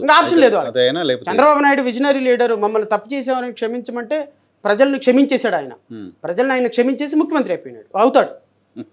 పో క్షమించాను, పో భక్త, నీ తప్పులు చెప్పి క్షమించాను, పో అని తప్పులు చేశాను క్షమించి. నారా లోకేష్ కూడా అంతే, పో మీరు వేసిన మమ్మల్ని మాకు 23 సీట్లు ఇచ్చినందుకు మిమ్మల్ని క్షమించాము, ఈసారి 170 సీట్లు ఇవ్వండి అని నారా లోకేష్ కూడా క్షమించేశాడు. వీళ్ళందరికంటే కూడా అచ్చెన్నాయుడు ఇంకా క్షమించేశాడు. వీళ్ళందరూ కూడా ఏమనుకున్నారంటే ప్రజలు పాపం చేశాము, మా పాపాలని పరిరక్షించండి అని తెలుగుదేశం పార్టీని వేడుకున్నట్టు, వీళ్ళు గెలిచినట్టు, జగన్మోహన్ రెడ్డిని ఆయన డబ్బులు ఇచ్చిన ఈపోయినా, ఆయన మంచి పనులు చేసిన చెప్పైనా ప్రజలే శిక్షిస్తున్నట్టు వీళ్ళంతటికి ఒక హెల్సియేషన్లోకి వెళ్ళిపోయినారు, ఒక ఇమాజినేషన్లోకి వెళ్ళిపోయారు. ఇమాజినేషన్లోకి వెళ్ళిపోయి ఇక మేము ఈ రాష్ట్రానికి దిక్కు, ఇక తప్ప మేము దక్క దిక్కు లేదు అనేటువంటి ఒక స్టేట్ ఆఫ్ మైండ్లోకి వెళ్ళిపోయి, ఇక మేమే ముఖ్యమంత్రి, నేనేమో 5 హోమ్ మినిస్టర్లు, ఒక ముఖ్యమంత్రులు కూడా 3-4 ఉన్నట్టున్నారు నాకు తెలిసి. ఒక నారా లోకేష్ ముఖ్యమంత్రి, పవన్ కళ్యాణ్ ఒక ముఖ్యమంత్రి, చంద్రబాబు నాయుడు ఒక ముఖ్యమంత్రి, ఇంకా ఎవరో 2-3 ముఖ్యమంత్రి. సో ఇప్పుడు 5 ముఖ్యమంత్రులు, ఒక 5 ఏమో హోమ్ మినిస్టర్లు, ఒక 10 మంది ఏమో రెవెన్యూ మినిస్టర్లు, ఇవే ఇంకా మిగతా పోస్టులు ఏమో అవసరంలా. ఉమ్, ఇలాగా వాళ్ళు ఊహించుకొని జగన్ ప్రభుత్వానికి మళ్ళా అధికారం బంగారు పళ్ళెంలో పెట్టి ఇచ్చేటువంటి పనికిమాలిన పనులు చేసుకొని మాలాంటి వ్యక్తులు ఊపిరి పోగొట్టుకొని కాయ కష్టంతో ఈ ప్రభుత్వ వ్యతిరేకతను తీసుకొచ్చిన వ్యతిరేకతని బూడిదలో పోసిన పన్నీరు చేసే కార్యక్రమాలు నిరంతరం చేస్తున్నారు. ఎందుకు మీకు అట్లా అనిపిస్తోంది? ప్రభుత్వ వ్యతిరేక ఓటు చేయాలనివ్వను అని చెప్పిన పవన్ కళ్యాణ్ గారు దానిలో భాగంగా భారతీయ జనతా పార్టీ పెద్దలతో తిట్లు తిని మరి వాళ్ళ కాళ్ళు పట్టుకొని మరి కలిపి ప్రభుత్వ వ్యతిరేకత పోకుండా 3 పార్టీలను ఒక దగ్గరికి తీసుకొచ్చానని చెప్తున్నారు. అదెందుకు మీరు ఐడెంటిఫై చేయలేకపోతున్నారు? ప్రభుత్వ వ్యతిరేకత ఎవరి మీద ఉంది నరసింహరావు గారు? ప్రభుత్వ వ్యతిరేక ఓటింగు జగన్మోహన్ రెడ్డి గారి మీద ప్రభుత్వ వ్యతిరేక ఓటింగ్. ప్రభుత్వ వ్యతిరేక ఓటింగు జగన్మోహన్ రెడ్డి మీద ఎంత ఉందో అంతకంటే 3 మోడీ ప్రభుత్వం మీద ఉంది ఈ రాష్ట్రంలో. 10 years యాంటీ ఇన్కంబెన్సీ. అసలు మోడీయే ఈ రాష్ట్రానికి అన్యాయం చేశాడు. జగన్మోహన్ రెడ్డికి సపోర్ట్ చేస్తూ ఈ రాష్ట్రాన్ని సర్వనాశనం చేసిన వ్యక్తి మోడీ. ప్రత్యేక హోదా ఇవ్వలేదు, విభజన హామీలు అమలుపరచలేదు, పోలవరం పూర్తి చేయలేదు, రైల్వే జోన్ ఇవ్వలేదు, ఈ రాష్ట్రానికి వెనుకబడిన జిల్లాలకి నిధులు ఇవ్వలేదు, ఈ రాష్ట్రానికి ప్రెస్టీజియస్ ఇన్స్టిట్యూషన్స్ తాలేదు, అమరావతి రాజధాని డెవలప్ చేయలేదు. ఇన్ని చేసినటువంటి మోడీ ఈ రాష్ట్రానికి ప్రథమ ముద్దాయి అని చెప్పినటువంటి ముద్దాయిని పట్టుకొని మీరు పక్కన పెట్టుకున్న తర్వాత యాంటీ ఇన్కంబెన్సీ ఓటింగ్ మీకు ఎట్లా వస్తుంది? ఓకే, అసలు జగన్మోహన్ రెడ్డి యాంటీ ఇన్కంబెన్సీ ఉందని మీరు ఎందుకు అనుకుంటారు? మోడీతో కలిసిన మరుక్షణం మీరు ఈ రాష్ట్రంలో క్రిస్టియన్లకి, ముస్లిమ్స్కి, ఎస్సీలకి, ఎస్టీలకి ఏం సమాధానం చెప్తారు? మీరు ఒక ముస్లిం నరసింహరావు గారు, మీ ఇంటికి వచ్చారు, ఏజెంట్ వచ్చారు, ఎన్సీఏ ఏజెంటు కూర్చొని అడిగారు, ఏమో మీ నాన్నగారు ఎక్కడ పుట్టారు? ఇక్కడ పుట్టారు, హైదరాబాద్లో పుట్టారు. మీ తాతగారు ఎక్కడ పుట్టారు? హైదరాబాద్లో పుట్టారు. మీ ముత్తాత ఎక్కడ పుట్టారు? తెలీదు. మీ ముత్తాత కూడా ఇక్కడే పుట్టాడని 1947 ముందు ఒక సర్టిఫికేట్ తెమ్మన్నారు. సర్టిఫికేట్ తీసుకొని వస్తే కానీ మీరు ఇండియా వాళ్ళని గుర్తించమని అన్నారు. అంటే ఇప్పుడు మీరు 100 సంవత్సరాలు వెనక్కి వెళ్ళిపోయి మీ తాత ఎక్కడ పుట్టాడో సర్టిఫికేట్ తీసుకొచ్చి ఇక్కడ చూపిస్తే మీకు మళ్ళీ హైదరాబాద్లో మీరు ఇండియన్ అని మీకు ఒక సిటిజన్షిప్ కార్డు ఇస్తారా? అంటే ముస్లిమ్స్ ఈ దేశంలో ఉన్నటువంటి 15 కోట్ల మంది ముస్లిమ్స్ని మళ్ళీ మీరు ఈ దేశం ఇండియన్స్ అని ప్రూవ్ చేసుకోమంటున్నారా? దీనికి భారతీయ జనతా పార్టీకి సపోర్ట్ చేసే జనసేన, తెలుగుదేశం పార్టీ ఈ రాష్ట్రంలో ముస్లిమ్స్కి ఏం సమాధానం చెప్తారు? 12% ఉన్న ముస్లిమ్స్కి, 3% ఉన్న క్రిస్టియన్లకి ఏం సమాధానం చెప్తారు? 15% ఓటింగ్ వాళ్ళకి. సో ఆ ఓటింగ్ని వన్ సైడ్గా వదిలేసుకున్నట్టే జగన్మోహన్ రెడ్డికి ఫ్లో అయిపోయినట్టే కదా సార్. ఈ రాష్ట్రంలో మేధావులు మాలాంటి వాళ్ళందరూ కూడా బీజేపీని వ్యతిరేకించే వాళ్ళని సంఖలో పెట్టుకొని మీరు వచ్చారు. ఎందుకు వచ్చారు? 0.5% లేని భారతీయ జనతా పార్టీని ఎందుకు పెట్టుకున్నారు అంటే ఈ రాష్ట్రంలో యాంటీ ఇన్కంబెన్సీ ఓటింగ్ ఉన్నప్పటికీ దాన్ని వీళ్ళు ఫెయిల్ చేయటంలో భారతీయ జనతా పార్టీని తీసుకొచ్చి భారతీయ జనతా పార్టీ విషయం ఏంటంటే తెలుగుదేశాన్ని ముంచడానికేమో భారతీయ జనతా పార్టీ కూటమిలో చేరింది, పవన్ కళ్యాణ్ ముంచడానికేమో తెలుగుదేశం పార్టీ కూటమిలోకి వచ్చింది. ఇప్పుడు రేపొద్దున పవన్ కళ్యాణ్ ఓడిపోవడానికి ప్రధాన కారణం చంద్రబాబు నాయుడే అవుతాడు. పవన్ కళ్యాణ్ ఓడించాలి ఖచ్చితంగా చంద్రబాబు నాయుడు. పవన్ కళ్యాణ్ వచ్చాడంటే పవర్ షేరింగ్ జరుగుతాడు. సో పవన్ కళ్యాణ్ని అసెంబ్లీకి రానియకుండా పూర్తి బాధ్యత చంద్రబాబు నాయుడు తీసుకుంటాడు. ఈ యాంటీ ఇన్కంబెన్సీ ఓటింగ్ ఫ్లో అవటానికి నీ దగ్గర అసలు ఒక క్యారెక్టర్ ఏది? నీ దగ్గర ప్రజలను మెప్పించేటువంటి ఒక సెంటిమెంట్ ఏది? ఉండాలి కదా ఏదోటి. మీరు జగన్ను ఓడించడానికి అందరిని కలుపుకున్నారు, యాంటీ ఇన్కంబెన్సీ ఓటింగ్ ఫ్లో అవ్వకూడదు అంటున్నారు. మరి నాలాంటి వాడు పోటీ చేస్తే యాంటీ ఇన్కంబెన్సీ ఎవరికి పడుతుంది? షర్మిల లాంటి ఆమె పోటీ చేస్తే యాంటీ ఇన్కంబెన్సీ ఎవరికి వెళ్తుంది? సిపిఎంని ఈ రాష్ట్రంలో పోరాటం చేసిన సిపిఐని వదిలేసేసి 0.5% తెలుగుదేశం బీజేపీని తెచ్చుకుంటే ఇప్పుడు యాంటీ ఇన్కంబెన్సీ ఎవరికి వెళ్తుంది? యాంటీ ఇన్కంబెన్సీకి మాలాంటి వాళ్ళందరికి షేర్ అవ్వదా? అప్పుడు తెలుగుదేశం పార్టీ ఎక్కడికి వెళ్తుంది? అంటే మీకు ఒక్కడికే యాంటీ ఇన్కంబెన్సీ వస్తుందా ఓటింగ్? ప్రభుత్వ వ్యతిరేకతోటి తెలుగుదేశానికే వెళ్తుంది. పిచ్చి భ్రమలు తొలగిపోయే రోజు అతి త్వరలో ఉంది. ఖచ్చితంగా భ్రమలు జూన్ నెలలో తొలగిపోతాయి. తెలుగుదేశానికి, జనసేనకి, బీజేపీకి జరగాల్సిన శాస్తి ఈ రాష్ట్రంలో జరుగుతుంది. I'm firm confident. ఖచ్చితంగా వీళ్ళ కూటమి విజయం సాధించే అవకాశాలు 0. నేను సభ చూసిన తర్వాత ఏమనిపించింది మీకు? నాకేమనిపించింది సభ చూసిన తర్వాత, రాలంగి నరసింహారావు అని పాత కాంబినేషన్ ఉంటుంది చూడు, చంద్రబాబు నాయుడు పవన్ కళ్యాణ్ చూస్తే నాకు అది అనిపించింది. కామెడీ షో లాగా అనిపించింది. ఏం సార్ పెద్ద సభ పెట్టుకొని 3 పార్టీలు కలిసి వచ్చి లాంచింగ్ ప్రోగ్రామ్ ఇండియా. నేను కాదు మీరు పెద్ద సభ పెట్టినంత మాత్రాన గొప్ప కాదు కదా. సీరియస్నెస్ ఉందా సభలో? క్లారిటీ ఉందా సభలో? ప్రజలకు ఏం విజయం చెప్పాలనుకుంటున్నారు? పచ్చి బూతులు తిట్టి నరేంద్ర మోడీని, అమ్మనా బూతులు తిట్టి హిందీలో, మళ్ళీ తెలుగులో చెప్తే అర్థం కాదేమోనని తెలుగులో హిందీలో కూడా తిట్టినటువంటి పవన్ కళ్యాణ్, రంకెలేసి ఢిల్లీకి మైక్ లేకుండా వినపడేటట్టు అరిచిన పవన్ కళ్యాణ్ 2015, 16, 17 తర్వాత మోడీలో వచ్చిన మార్పు ఏంటి? రాముడా? ఉమ్, ఏది వీళ్ళ వీళ్ళ కూటమికి కనకదుర్గమ్మ ఆశీస్సులు ఉన్నాయా? ఉమ్, తిరుమల తిరుపతి దేవస్థానం సాక్షిగా, తిరుపతి సాక్షిగా పెట్టిన, వెంకన్న సాక్షిగా పెట్టిన సభలో ఆయనకంటే ఈవిడ ఎక్కువ ఆశీస్సులు ఉన్నాయా? ఉమ్. ఆ ఆ తిరుమల సభలో పెట్టినప్పుడు ఈ రాష్ట్రానికి ఏం ఒరిగింది? పెద్ద సున్నా కదా. ఉమ్, అంటే ఇంతకంటే పెద్ద గుండు సున్నా పెట్టాలన్నా రేపు 2024లో మీరు అధికారంలోకి వచ్చి ఉమ్, పవన్ కళ్యాణ్ ఈరోజు నరేంద్ర మోడీని పొగట్టడానికి, నరేంద్ర మోడీ ఈ రాష్ట్రానికి ఏం చేశాడు అని ప్రశ్నలు అడిగితే, ప్రజలు అడిగితే కాన్సెప్ట్ ఆయన ఏం సమాధానం చెప్పగలడు? మీరు చెప్పండి నాకు. కానీ రాష్ట్రంలో విధ్వంస పాలన పోవాలి, దేశాన్ని అద్భుతంగా చేశాడు, ప్రపంచంలో నేను అదే అంటుందని, నేను అదే అంటుంది. ఇప్పుడు 2019 వరకు మోడీని పచ్చిబూతులు తిట్టాడా నారా చంద్రబాబు నాయుడు గారు? నువ్వు అసలు దేశానికి ద్రోహివి, నువ్వు ఈ దేశం నుంచి వెళ్ళిపోవాలన్నాడు. ఈ దేశంలో బతికే హక్కు లేదన్నాడు అవును నరేంద్ర మోడీని. అవును నువ్వు అసలు నీ భార్యనే చూసుకోలేన్నాడు, నువ్వు దేశానికి ఏం ఉద్ధరిస్తావు అన్నాడు. నువ్వు ఈ దేశంలో ఉండే హక్కు నీకు లేదన్నారు. ఈ రోజు 2019 తర్వాత మోడీలో వచ్చిన మార్పు ఏంటి చెప్పండి? ఇప్పుడు 2019 తర్వాత జగన్మోహన్ రెడ్డి హయాంలో మోడీ చాలా బాగా చేశాడు, ఆంధ్రప్రదేశ్ రాష్ట్రానికి మంచి నిధులు ఇచ్చాడు, ఐఎమ్ వెరీ సారీ సార్, అది కూడా లేదు. మాతో లేకుండా మీరు జగన్మోహన్ రెడ్డితో ఉన్నప్పుడు మంచి నిధులు ఇచ్చారు కాబట్టి మేము అప్రిషియేట్ చేస్తాం మమ్మల్ని క్షమించండి అని అనొచ్చు. 2014 నుంచి 19 చేసిన దాంట్లో కనీసం పావంతు 2019 నుంచి 24 వరకు బీజేపీ చేయాల. మరి ఎందుకు మీరు పొగిడారు అక్కడ? అంటే ప్రజలను పిచ్చి వాళ్ళని చేసే ఒక సభ. నరేంద్ర మోడీ ఒక్క మాట అనలా జగన్మోహన్ రెడ్డిని, అవును ఒక్క మాట అనలా. అవును అవును కనీసం జగన్మోహన్ రెడ్డి అవినీతిపరుడని ఒక్క మాట అనలా. మీరు మీ అవకాశం కోసం పొత్తు పెట్టుకుని అది ప్రజల మీద రుద్దితే ఎట్లా? ప్రజలు ఏమనుకుంటారు? జగన్మోహన్ రెడ్డి పేరు అంత కోపం లేనప్పుడు మరి ఎందుకు కూటమిలోకి వచ్చారు మోడీ గారు? తెలుగుదేశాన్ని చంపేయాలి కదా. చంపేయడానికి వచ్చినట్టు. తెలుగుదేశాన్ని ముంచాలి అంటే మోడీ గారు రావాలి. కూటమిలో ఉంటే నరసింహరావు గారు రేపు జరగబోయేది నేను చెప్తా. నాకు తెలిసి మనం కాంగ్రెస్ పార్టీ షర్మిలాని ప్రమోట్ చేసినంత వరకు తెలుగుదేశానికే నష్టం. షర్మిలాని అన్నెసరిగా ప్రమోట్ చేస్తున్నారు. ప్రభుత్వ వ్యతిరేక యాంటీ ఇన్కంబెన్సీ ఓటింగు షర్మిలాకి వెళుతుంది, తద్వారా తెలుగుదేశం నష్టపోద్దని మనం ఎప్పుడో చెప్పాం. నిన్న నరేంద్ర మోడీ గారు అదే చెప్పారు. యాంటీ ఇన్కంబెన్సీ ఓటింగ్ చీలకుండా చూసుకోండి, కాంగ్రెస్ పార్టీ చీల్చే ప్రయత్నం చేస్తుంది అని. వాళ్ళకి నిన్న అర్థమై ఉంటుంది. నేనంటాను 2024లో తెలుగుదేశం పార్టీ, మీరు ఏదో అడిగారు ఇప్పుడు ఏంటంటే అదే యాంటీ ఇన్కంబెన్సీ ఓట్లను షర్మిల చీలుస్తుంది అనేది మోడీ గారు చెప్పారు. అది ఆ విషయం వాళ్ళకి ఎందుకు అర్థం కావట్లేదు అనేది పాయింట్. వాళ్ళకి ఎందుకు అర్థం కావట్లేదు అంటే వాళ్ళకి అర్థం అవుతుంది, అర్థం కాదనేం కాదు. కాకపోతే ఏంటి అంటే జగన్ను వ్యతిరేకించే వాళ్ళందరినీ మనం ప్రమోట్ చేయాలని టీడీపీ యొక్క ఉద్దేశం. ఇప్పుడు నిన్న చెప్పిన దాంట్లో నరేంద్ర మోడీ గారి స్పీచ్లో కానీ ఎందుకు జగన్మోహన్ రెడ్డిని తిట్టలేదు అనేది నా పాయింట్. ఒక మాట ఎందుకు తిట్టలేదు అంటే, రేపు జరగబోయేది కూడా నేను చెప్తాను నరసింహ గారు. 2024లో తెలుగుదేశం పార్టీ గనక అధికారంలోకి రాకపోతే 24 గంటల్లో ఆ పార్టీ మూతపడిపోతుంది. అంతే. 1-2 క్యాడర్లో ఉన్న నాయకులందరూ బీజేపీలోకి వెళ్ళిపోతారు. జనసేన కూడా బీజేపీలోకి మెర్జ్ అయిపోతుంది. బీజేపీ ఈ రాష్ట్రంలో ప్రతిపక్ష పాత్ర పోషించబోతుంది. వైఎస్ఆర్ కాంగ్రెస్ పార్టీ అధికార పక్షంలో ఉంటుంది. సో బీజేపీ పర్పస్ఫుల్గా ఒక ఇంటెన్షనల్గా కూటమిలోకి రావడానికి కారణం ఏంటంటే తెలుగుదేశం పార్టీని చంపేయాలి, తెలుగుదేశం పార్టీని పక్కనే ఉండి మిత్రుల్లాగా వెన్నుపోటు పడవాలి. ఎందుకంటే వెన్నుపోటు రాజకీయాలకి మనం పెట్టింది పేరు కదా.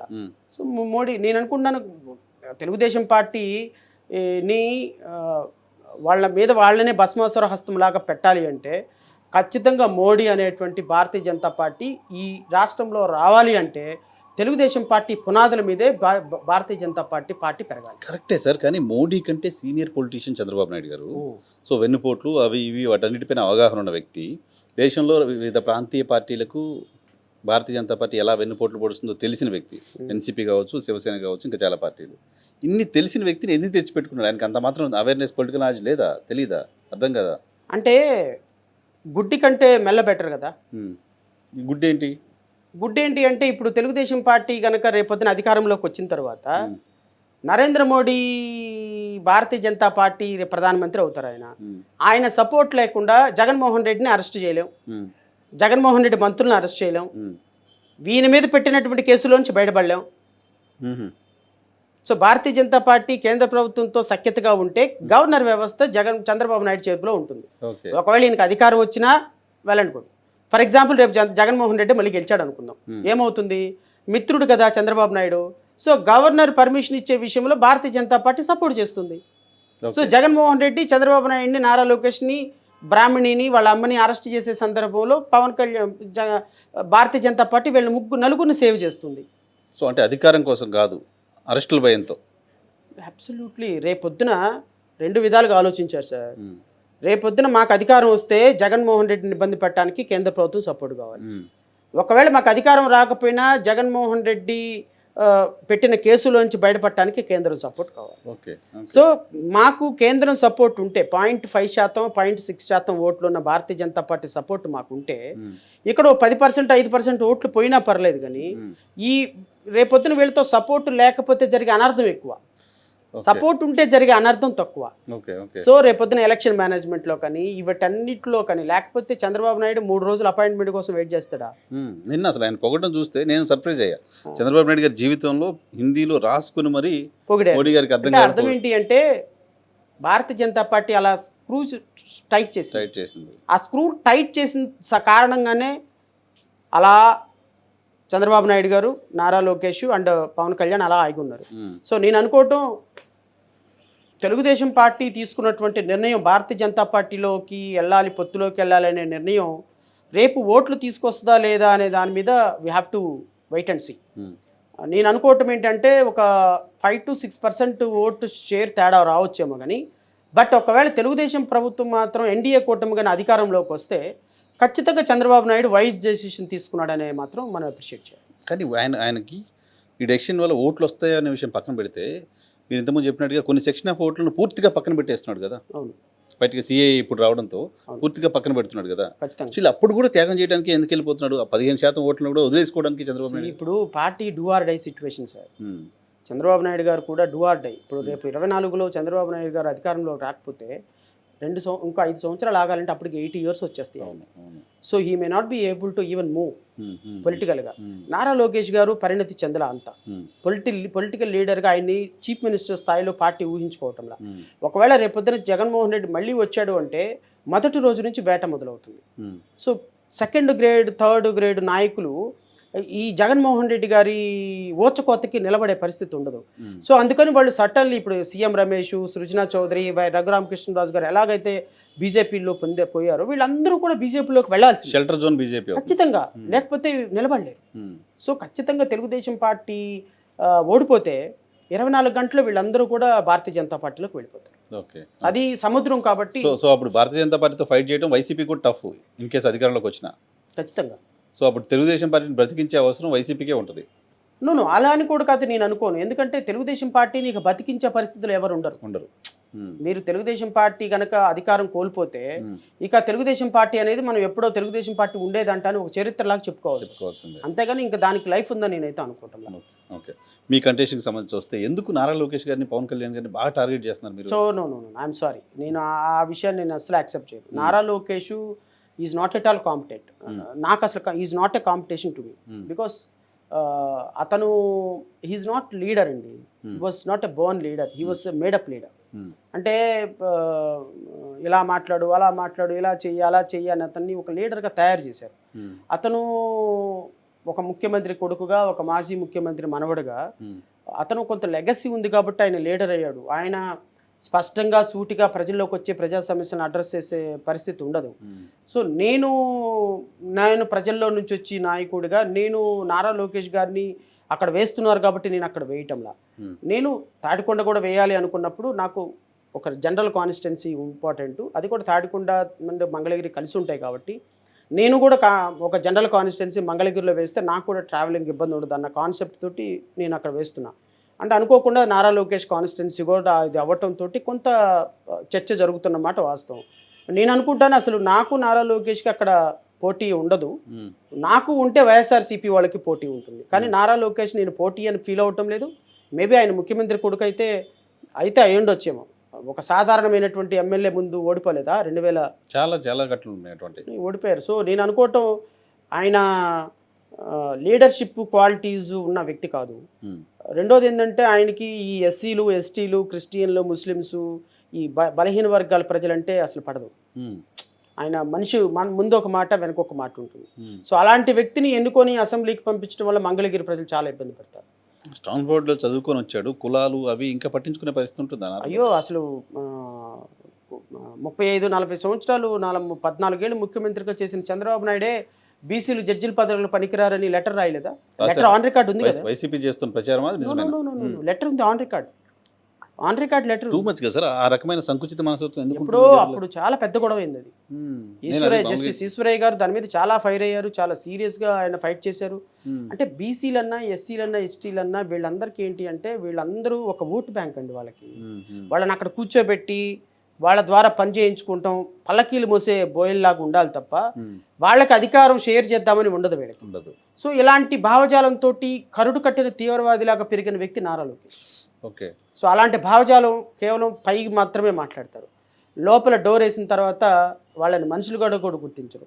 ఇలాంటి వ్యక్తులకి రేపొద్దున అసెంబ్లీలో స్థానం ఇప్పించగలిగితే మనం చాలా నష్టపోవాల్సి వస్తుంది. మేబీ వాళ్ళ నాన్న ముఖ్యమంత్రి కాబట్టి ఏదన్నా ఎమ్మెల్సీ ఇచ్చుకుంటాడో నాకు తెలియదు కానీ, బట్ నారా లోకేష్ లాంటి అనాలోచితమైన వ్యక్తి, పవన్ కళ్యాణ్ లాంటి ఇన్కన్సిస్టెన్సీ ఉన్నటువంటి వ్యక్తి, స్టెబిలిటీ లేనటువంటి వ్యక్తి, ఒక ఇష్యూస్ పట్ల ప్రజల పట్ల ప్రజా సమస్యల పట్ల అవగాహన లేనటువంటి వ్యక్తులు అసెంబ్లీలోకి వెళితే అసెంబ్లీలో అంటే నేను ఎందుకు అంటున్నానంటే నరసింహ గారు, ఇప్పుడు ఈ రాష్ట్రంలో 5 కోట్ల మందిలో ఇంచుమించుగా 1,50,00,000 మంది ఎస్సీలు ఉన్నారు. అందులో 30 లక్షల మంది క్రిస్టియన్లు, ఇంచుమించుగా 40 లక్షల మంది ముస్లిమ్స్. వీళ్ళందరూ రేపొద్దున భారతీయ జనతా పార్టీతో కలిసినటువంటి ఎన్డీఏకి ఓటేస్తే పవన్ కళ్యాణ్ వీళ్ళందరినీ కనెక్ట్ చేసి రేపొద్దున వీళ్ళ భవిష్యత్తుకి ఏం సమాధానం చెప్తాడు? అదే అవునంటే నన్ను నమ్మండి అంటే ఎవరు నమ్ముతారు? నిన్ను నమ్మడానికి ఎంతమందికి నువ్వు అపాయింట్మెంట్ ఇస్తావు? నీ పక్కనే ఉండి ఎమ్మెల్యేగా పోటీ చేయాలని 5 సంవత్సరాల నుంచి తిరుగుతున్న వ్యక్తి నువ్వు అపాయింట్మెంట్ ఇవ్వు. ఇక నీ ఏ సామాన్యుడు నిన్ను వచ్చి కలుస్తాడు? ఈ రాష్ట్రంలో ముస్లిమ్స్ యొక్క, క్రిస్టియన్ల యొక్క, ఎస్సీ ఎస్టీల యొక్క భవిష్యత్తుని మోడీ కాళ్ళ దగ్గర తాకట్టు పెట్టి మోడీకి ఊడిగం చేయడానికి, ఈ బతుకులన్నింటినీ బానిస బతుకులాగా మార్చడానికి పవన్ కళ్యాణ్, చంద్రబాబు నాయుడు, నారా లోకేష్ ఆడుతున్న కుటిల ప్రయత్నం సార్ ఇది. కానీ మైనారిటీలో ఉన్న మహిళల్ని ఒక స్లేవ్స్గా చూస్తున్న పరిస్థితిలో దశాబ్దాలుగా వాళ్ళకు మేము ఒక హక్కు కల్పించాము, త్రిపుల్ తలాక్ మేము తీసుకొచ్చామని భారతీయ జనతా పార్టీ చెప్తోంది. అనేక మంది దళిత నాయకులు భారతీయ జనతా పార్టీలో మంత్రులుగా ఇంకో రకరకాల ఆపర్చునిటీస్ తీసుకుని ఉన్నారు. ఎందుకు వాళ్ళకి లేని ఇబ్బంది ఇప్పుడు ఈ రాష్ట్రంలో ఉన్న దళితులకి, మైనారిటీలకు వస్తుంది? ఇప్పుడు కర్ణాటకలో మీరు చూసే ఉంటారు, హిజాబ్ 76 సంవత్సరాల తర్వాత ఒక రాష్ట్రంలో, ఒక భారతదేశంలో డ్రెస్ గురించి అంత వివాదం అవసరమా సార్? కేరళలో మీరు చూడలేదా సార్? ఇప్పుడు ఎన్ఐఏ తీసుకురావాల్సిన అవసరం ఉందా సార్? ఇప్పుడు అది హిందువుల కోసం తీసుకొస్తున్నది, సిఏఏ తీసుకురావాల్సిన అవసరం ఉందా? హిందువుల కోసం. హిందువులకు భారతదేశం తప్ప ఇంకెవరు షెల్టర్ ఇస్తారు ప్రపంచంలో? మరి ముస్లిమ్స్కి ఎవరు షెల్టర్ ఇవ్వాలి? ఆ పదవి ఎందుకు పెట్టలేదు? క్రిస్టియన్లకి ఎవరు షెల్టర్ ఇవ్వాలి? నేను అడుగుతున్నా, is it a secular country or is it a Hindu country? This is a secular country. You remove your word from secular. రాజ్యాంగానికి తూట్లు పడవాలని చూసేటువంటి నేను అంటామంటానంటే ఇది హిందూ దేశము, ఇది Hindustan, no doubt about it. కానీ 76 సంవత్సరాల తర్వాత నీ ఐడెంటిటీ ముస్లిమా, నువ్వు ఈ దేశంలో పుట్టావని ప్రూవ్ చేసుకోమని ఒక బిల్లు తీసుకొస్తే దాన్ని ఏమంటారు సార్? దేశంలో ఒక అధికారికంగా రామాలయ నిర్మాణం చేసి రాముని ప్రతిష్ఠించండి. మీరు అదే స్థాయిలో మేరీమాతను ప్రతిష్ఠిస్తారా? అదే స్థాయిలో ముస్లిమ్స్ని ప్రతిష్ఠిస్తారా? ప్రభుత్వం అధికారికంగా చేయగలుగుతుంది ఆ పని? ఇది సెక్యులర్ కంట్రీ అయినప్పుడు మీరు ఏ మతానికి importance, I'm not against for anybody. నేను శ్రీరాముడికి వ్యతిరేకం కాదు, ముస్లిమ్స్కి వ్యతిరేకం కాదు, క్రిస్టియన్కి వ్యతిరేకం కాదు. ఈ దేశ రాజ్యాంగం అనేటువంటి ఒక వ్యవస్థని, కాన్స్టిట్యూషన్ చెప్పిన దాన్ని తూచా తప్పకుండా పాటించమని అడిగే హక్కు నాకుంది ఒక భారతీయుడిగా. అదే కాన్స్టిట్యూషన్ మీద ప్రమాణం చేసిన ముఖ్యమంత్రి, అదే కాన్స్టిట్యూషన్ మీద ప్రమాణం చేసిన ప్రధానమంత్రి, అదే కాన్స్టిట్యూషన్ మీద ప్రమాణం చేసిన ప్రెసిడెంట్ ఆఫ్ ఇండియా. ఈ దేశానికి సుప్రీం రాజ్యాంగం. ఆ రాజ్యాంగంలో ఉన్న ముస్లిమ్స్ని, క్రిస్టియన్స్ని నువ్వు ఈరోజు ప్రూవ్ చేసుకోమంటే, ఆ రాజ్యాంగంలో మత స్వేచ్ఛ ఉన్నప్పుడు మత స్వేచ్ఛని అడ్డుకుంటూ బైబిల్ బయట కొంగుల్లో చాటును దాటుకొని చర్చికి వెళ్ళాల్సిన పరిస్థితి వస్తుంటే ఈ దేశంలో ముస్లిమ్స్, క్రిస్టియన్ల పరిస్థితి ఏంటి? భవిష్యత్తులో మరలా ఇలాంటి వ్యవస్థను అడ్డుకోకపోతే పరిస్థితి ఏంటి? నువ్వు I'm not saying Bharatiya Janata Party హిందుత్వాన్ని పాటించమనండి. That does not mean you should not hurt other communities, you should not hurt other community feeling. But అది లీగల్ గా చేస్తుంది కదా, చట్ట ప్రకారం చేస్తుంది. సిఏ చట్ట ప్రకారం తీసుకొస్తున్నారు. ఈవెన్ సుప్రీంకోర్టు గ్రీన్ సిగ్నల్ ఇచ్చింది. That is why I'm saying, చట్ట ప్రకారం నీ చేతిలో అధికారం ఉంది కాబట్టి నువ్వు సంతకం పెట్టమంటే 2 నిమిషాల్లో సంతకం పెడుతుంది ప్రెసిడెంట్ ఆఫ్ ఇండియా. చట్టం నీకు ఇచ్చింది దేశ రాజ్యాంగాన్ని, సమగ్రతని కాపాడే కాన్స్టిట్యూషనల్ స్పిరిట్ని కాపాడమని, కానీ నీ చేతిలో అధికారం ఉంది కాబట్టి నువ్వు తీసుకెళ్తున్నావు. సో చట్టం మోటోలో రాంగ్ సెన్స్ ఉంది అంటారు. అబ్సల్యూట్లీ. ఇప్పుడు మీరు ఎలక్షన్ కమిషన్ విధి విధానాల్లో నేను సుప్రీంకోర్టు కొట్టేస్తే ఏం చేశారు? అసలు సుప్రీంకోర్టుకి అధికారం లేకుండా ఒక చట్టం చేశారు. అవును. ఆ చట్టాన్ని సుప్రీంకోర్టు అప్హైల్ చేసింది. ఉమ్. సో ఈ దేశంలో రాజ్యాంగాన్ని పరిరక్షించకుండా మీరు చేసేటువంటి ఈ దుర్మార్గపు కార్యక్రమాలు ఇంకొక సంవత్సరం 10 సంవత్సరాల పాటు కొనసాగితే ఈ దేశంలో 40-50 కోట్లుగా ఉన్నటువంటి దళిత ముస్లింల పరిస్థితి ఏంటి అని ప్రశ్నించుకోవాల్సినటువంటి పరిస్థితి ఉంది. నేను I'm not against for BJP సిద్ధాంతాలకు వ్యతిరేకం కాదు, కానీ ఆర్ఎస్ఎస్ భావజాలం ఈ దేశంలో పాకిస్తాన్ అందరూ ముస్లిమ్స్ అండి. ఇప్పుడు పాకిస్తాన్లో లా ఎలా ఉంటుంది? నేను నరసింహరావు గారు నన్ను తుపాకీతో కాల్చేశారు, నరసింహరావు గారిని అరెస్ట్ చేశారు. ఎందుకు కాల్చావా శ్రవణ్ కుమార్ అని అడిగితే శ్రవణ్ కుమార్ భారత మాతాకి జయ అన్నాడండి, అందుకని కాల్చారంటే it is a defence, you will be acquitted. అంటే ఒక వ్యక్తిని మతం పేరుతో చంపేస్తే కూడా శిక్ష లేని అలాంటి దేశాన్ని ఈ ఆంధ్రప్రదేశ్ రాష్ట్రం భారతదేశంలో తెద్దాం అనుకుంటున్నారా మీరు? Which is not acceptable at all. దీన్ని మోస్తున్నటువంటి పవన్ కళ్యాణ్, దీన్ని మోస్తున్నటువంటి తెలుగుదేశం ఈ రాష్ట్రంలో ముస్లిమ్స్కి క్రిస్టియన్లకి సమాధానం చెప్పిన తర్వాత ఓటు అడగాలి నరసింహరావు గారు. ఇలాంటి పరిస్థితి కొనసాగితే ఈ దుర్మార్గులకు ఓటేస్తే రేపొద్దున మా భావితరాల భవితవ్యం ఏంటి? ఇది ప్రశ్నించాలి. సో పవన్ కళ్యాణ్ గారికి సంబంధించి ఆయన స్పీచ్, ఆయన మాట్లాడిన మాటలు, ఆయనకున్న రెస్పాన్సిబిలిటీ, వాట్ యూ ఫీల్, ఎలా అనిపించింది టువర్డ్స్ రెస్పాన్సిబిలిటీ ఉంది ఆయనకి? నేను వ్యక్తిగతంగా ఆయన మాట్లాడటంలా రెస్పాన్సిబిలిటీస్ అంటే ఆయన్ని పచ్చిబూతులు తిట్టినటువంటి పవన్ కళ్యాణ్ హిందీలో ఏం చేంజ్ వచ్చిందో కూడా చెప్పాలి. నరేంద్ర మోడీ ఎంత అద్భుతంగా ఏం చేంజ్ తీసుకొచ్చాడు మీ ఒపీనియన్లో ఆయన్ని అపర భాగీరథుడుగా, రాముడి ప్రతిరూపంగా, నువ్వు అయోధ్యలో రాముడి ప్రతిష్ఠించినటువంటి వ్యక్తిగా ఆయన్ని నువ్వు ఈరోజు రాష్ట్రంలో పొగిడావు. కాబట్టి పొగడటానికి రీజన్స్ ఏంటో ఒక రీజన్ చెప్పమని అడుగుతున్నాను. నాకు చెప్పొద్దు, ప్రజలకు చెప్పండి. ఈ రాష్ట్రానికి పోనీ ఏమన్నా మోడీ గారి చేత స్టీల్ ప్లాంట్ అమ్మనని ఏమన్నా తీసుకున్నారా? ఎష్యూరెన్స్ ఇప్పించారా? ప్రత్యేక హోదా ఎష్యూరెన్స్ ఏమైనా ఇప్పించారా? పోలవరం గురించి ఎష్యూరెన్స్ ఇప్పించారా? అమరావతి కట్టడానికి ఏమన్నా ఎష్యూరెన్స్ ఇప్పించారా? దేనికోసం మోడీ రాముడైపోయాడు ఈ రోజున మీకు? తెలుగుదేశం పార్టీ కోసం పవన్ కళ్యాణ్ అనేటువంటి వ్యక్తి అసలు రిలయబిలిటీ లేని వ్యక్తి సార్. ఆయన రేపు రాష్ట్రంలో ఓట్లు వేయించుకొని ఎలక్షన్ రిజల్ట్ రోజు కనపడితే మళ్ళీ సంవత్సరం తర్వాత ఈ రాష్ట్రంలో అడుగు పెడతాడు. లేదు, ప్రజలకు అర్థం కావాలి, ప్రజలకు అర్థం కావాలి. 2014లో ఇదే తిరుపతి సభలో ఇదే కాంబినేషన్లో కూర్చొని ఓట్లు వేయించుకున్న తర్వాత 2 సంవత్సరాల తర్వాత పవన్ కళ్యాణ్ నన్ను ఏం చేయమంటారయ్యా, మోడీ నేను ఢిల్లీ వెళ్తే అపాయింట్మెంట్ కూడా ఇవ్వటం లేదు, నేను ఎవరికి చెప్పుకోవాలి నా బాధ, అసలు నా గేట్ కూడా ఓపెన్ చేయటం లేదు అన్న వీడియో ఇప్పుడు ఉంది చూడండి. అమరావతి రైతులకు ఉంది. నేను విన్న స్పీచ్, నేను ఢిల్లీ వెళ్తే ఢిల్లీలో నాకు కనీసం అమిత్ షా కానీ అపాయింట్మెంట్ కూడా ఇవ్వటం లేదు, నేనేం చేయాలి? దక్షిణ భారతదేశం పట్ల వివక్ష చూపిస్తున్నారు అన్నారు. ఇప్పుడు ఏమైంది? మళ్ళీ ఇదే కాంబినేషన్. ఈ 3 కోతులు మళ్ళీ ఈ కోతులే, ఈ 3 కోతులు అక్కడ కూర్చొని ప్రజలకి ఫాల్స్ అష్యూరెన్స్లు ఇచ్చి రాష్ట్రాన్ని 5 సంవత్సరాల పాటు అన్యాయం చేశారు. మళ్ళీ ఇదే కాంబినేషన్లో మళ్ళీ ప్రజల్ని 24 నుంచి 29 వరకు అన్యాయం చేయడానికి మళ్ళీ సిద్ధమయ్యారు. ఎట్టి పరిస్థితుల్లో ఈ కుతంత్రాలు కొనసాగించే ప్రసక్తే లేదు. ప్రజల్ని చైతన్యం చేయాల్సిందే. ప్రజలు ఎవరికి అధికారం ఇస్తారనేది వాళ్ళ ఇష్టం, వాళ్ళ ప్రజలు విజ్ఞతకు వదిలేస్తాం. కానీ this should not repeat at all. ప్రజలని మేము ప్రజల కోసం పొత్తు పెట్టుకున్నాం అనగానే 5 కోట్ల మంది ప్రజలు నమ్మేస్తారేంటి? పవన్ కళ్యాణ్ చెప్పంగానే పెద్దగా 4 అరుపులు అరవంగానే అరిగేస్తారు. ఈ చెప్తున్న ఎజెండాలో ఒకటి ఏంటంటే రాష్ట్రం విధ్వంసం అనే ఎజెండా చెప్తున్నారు. రాష్ట్రం విధ్వంసం అయిపోయింది కాబట్టి రాష్ట్రాన్ని కాపాడడం కోసం మేమంతా వస్తున్నాం. అంతకంటే ఎక్కువ విధ్వంసం మీరు చేశారు కదా. 2014 నుంచి 2019 వరకు వీళ్ళు చేసిన ఒక మంచి పని చెప్పమనండి. ఇంకా జగన్మోహన్ రెడ్డి సత్యోచాడో ఏదో 3 లక్షల కోట్ల రూపాయలు డీబీటీ ద్వారా ట్రాన్స్ఫర్ చేశాడు. ఈ ఎదవలు అవి కూడా చేయలేదు కదా. ఈ ఎదవలు ఉద్యోగాలు ఇవ్వలా, కంపెనీలు తేలా, రాష్ట్ర ప్రభుత్వం అప్పులు చేశారు. ఈ రాష్ట్రంలో అభివృద్ధి లేదు, ఈ రాష్ట్రంలో ప్రత్యేక హోదా లేదు, విభజన హామీలు నిలుపుదల, అమరావతి కట్టలేదు. మీరు చేసింది ఏంటి? మీరు చేసింది విధ్వంసం కాదా? సో విధ్వంసంలో వాళ్ళ పాత్ర కూడా ఉంది. వాళ్ళ పాత్రే 100% వాళ్ళు నిర్మాణం చేస్తుంటే ఇప్పుడు విధ్వంసం చేస్తున్నారు. అంటే నరసింహరావు గారు, జగన్మోహన్ రెడ్డి విధ్వంసం చేయలేదని నేను చెప్పను. జగన్మోహన్ రెడ్డి ఎంత చేయాలో అంతా చేశారు. విధ్వంసం చేస్తున్నాడు 5 ఏళ్ళుగా మీరే రోజు చెప్తున్నారు. నేనే చెప్తున్నా, నేను 100% చెప్తున్నా. కానీ విధ్వంసంలో ఆయన 3 లక్షల కోట్ల రూపాయలు ప్రజలకు డబ్బులు ఇచ్చాడు. ఈ ఎదవలు అవి కూడా చేయలేదంటాను నేను. వీళ్ళు అది కూడా చేయలేదు.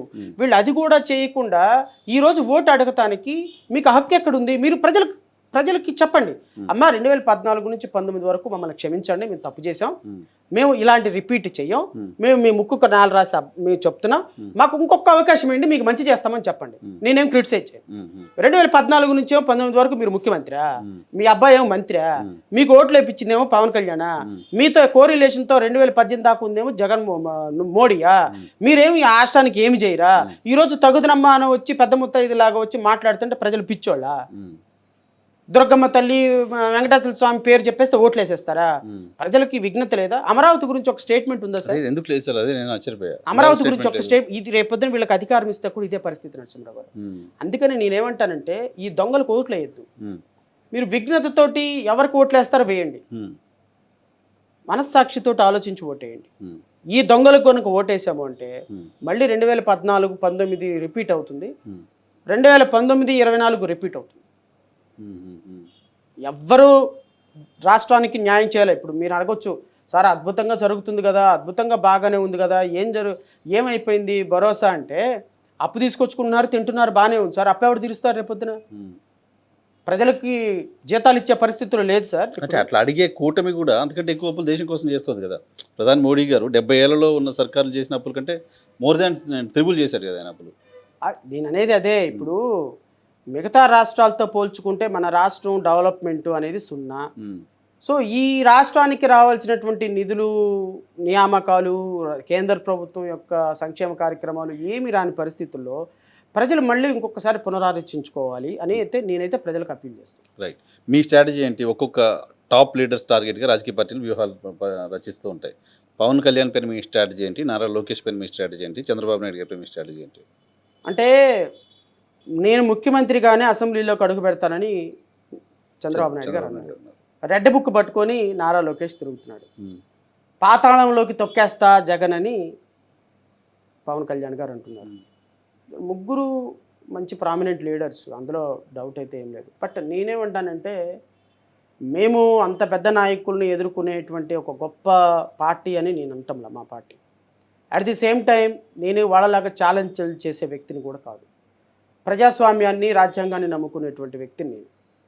అది మంచైనా చెడ్డైనా లాంగ్ రన్లో నేను చేయాలనుకుంటున్నాను. ఇప్పటికిప్పుడైతే నా లక్ష్యం ఎవరిని ఓడించాలని కాదు నరసింహరావు గారు, టు బి ఫ్రాంక్లీ సే. నేను ఎవరిని ఓడించాలని నా లక్ష్యం కూడా కాదు. నేనేమంటానంటే, అబద్ధాలు చెప్పే ఇన్కన్సిస్టెన్సీ స్టేట్మెంట్స్ ఉండి ప్రజలని మబ్బి పెట్టే నాయకులు అసెంబ్లీకి రాకూడదు. Okay okay. ఇన్కన్సిస్టెన్సీ అండ్ అబద్ధాలు మభ్య పెట్టకూడదు. నువ్వు చేస్తావా, చేయి, లేకపోతే చేయనని చెప్పు. అలాంటి రాజకీయాలు కూడా 76 సంవత్సరాల తర్వాత చూడలేకపోతే మనం అనవసరం. అంతే కదా. ఇంత ట్రాన్స్పరెన్సీ సొసైటీలో ఉన్న టైంలో కూడా అనవసరం. ఈ ప్రాసెస్లో భాగంగా వీళ్ళు చెప్పినటువంటి అబద్ధాలు, అలాంటి అబద్ధాలు ఆడేటువంటి వ్యక్తిలో తక్కువ అబద్ధాలు ఆడే వ్యక్తి నారా చంద్రబాబు నాయుడు. ఈ అబద్ధాల రాజ్యానికి బ్రాండ్ అంబాసిడరు పవన్ కళ్యాణ్ గారు. పవన్ కళ్యాణ్ అనేటువంటి అబద్ధాల బ్రాండ్ అంబాసిడర్కి యువరాజు Nara Lokesh. So at least brand అంబాసిడర్ని, యువరాజుని అసెంబ్లీలోకి రాకుండా ఆపాలని నా టార్గెట్. ఓకే. నారా లోకేష్, చంద్రబాబు నాయుడు గారు ఉన్నారు, ఆయన పెద్ద అయినా పాపం ఇంకొక సంవత్సరం చేయగలుగుతారేమో ఎలక్షన్, ఒక సంవత్సరం అనుభవించనియండి, ఆయన టార్గెట్ చేయటం అనవసరం కదా. వీళ్ళిద్దరూ అసెంబ్లీకి అసెంబ్లీ గేట్ ఎలా తాగుతారో నేను చూస్తాను. గేట్ తాకనీరు 100% చెప్తున్నా. ఎందుకంటే వీళ్ళిద్దరూ కూడా జాతి ఔన్నత్యాన్ని తాకట్టు పెట్టాలని చూసేటువంటి వ్యక్తులు. నారా చంద్రబాబు నాయుడు, నారా లోకేష్ అండ్ పవన్ కళ్యాణ్, వీళ్ళు భావితరాలకి ఒక ప్రామినెంట్ లీడర్గా ఉండాల్సినటువంటి వీళ్ళు అవకాశవాద రాజకీయాలు. మనుషులంటే చులకన భావం, ప్రజలంటే చులకన భావం, ప్రజలు గొర్రెలు అని. ఎవడైనా ఒక రాష్ట్ర పార్టీ అధ్యక్షుడు నా పొత్తును ప్రశ్నించిన వాడంతా వైసీపీ కోవట్టి అంటాడా? నన్ను ప్రశ్నించిన వాడు ఎవడు ప్రజాస్వామ్యవాదివా నువ్వు?